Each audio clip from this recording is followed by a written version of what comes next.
welcome to this week's episode of Cooking with Connie. We're going to do one of those favorite comfort foods, and this is for my sister Susan who requested this recipe. So we're going to do some low sugar. Now I'm not going to say sugar free because there's going to be, I'm using just the natural peanut butter, so there'll be a little bit of sugar in there. And it's going to have some carbohydrates from the oatmeal, but this, we're cutting back the sugar a lot in this recipe. And I'll tell you some other substitutions. If you're really not looking to cut back the calories, you could also replace, I'm using monk sweet today, but you could also do it with coconut sugar, because remember the coconut sugar is going to not spike those insulin levels and spike those blood sugar levels. So that would be another option you could do with this recipe. So we're doing peanut butter without the cocoa in it because she has some issues with cocoa. So she requested peanut butter once, and that's what we're going to do today. Also want you to remember that we have at the bargain center, they now have Connie's baking mix. So when we use this in our recipes, you can just go out and buy the bag and you don't have to buy all the flours and mix it yourself. So that's available at the bargain center, reasonably priced also.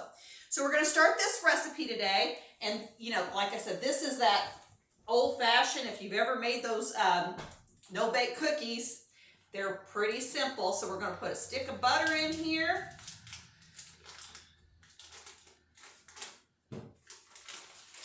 We're going to put I'm going to use 3/4 cup of the monk sweetener, so that's going to go in there.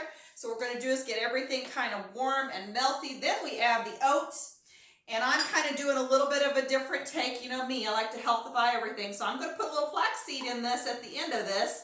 You're not going to know the flaxseed is in there because it doesn't really have a taste, but you're going to get the benefits of flaxseed in this recipe, which I think we all need to add those extra omega-3s in. So, all right. Start getting that warmed up. And this recipe was interesting that it called for some chocolate chips, so I'm going to use white chocolate chips because she's able to do that. So these are our, remember, our favorite little Chalk Zero sugar-free chocolate chips that we're going to put in there. And I think with because when you don't have the sugar in there, you're going to get a little bit different consistency. So to kind of help it to hold all together, I think that's why it might have the chocolate chips in there. So it kind of helps it to hold together after you get it all ready. So we're going to take a little bit of time and just kind of put it on a pause while I melt this, because you don't need to watch me melt this stuff on this. All right, we are back. We've got the stuff boiling. We're going to dump in 3 cups of oats. Now, if you're really watching the gluten, you can get gluten-free oats. I've just used the quick oats because I have found that the oats don't really bother me as far as the gluten issue.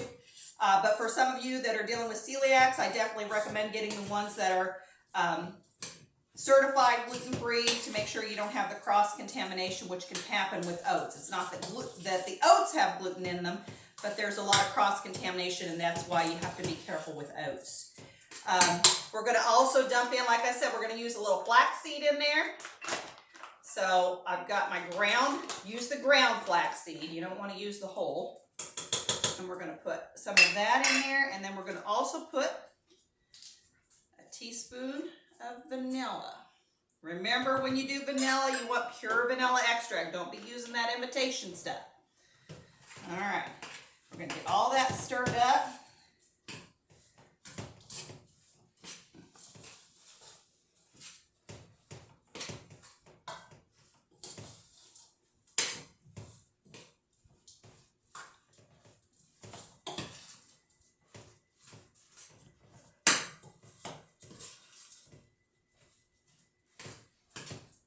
And we'll take just a little break while we get the pan ready that we're going to drop these on. Then we'll drop them and let you see what that's going to look like.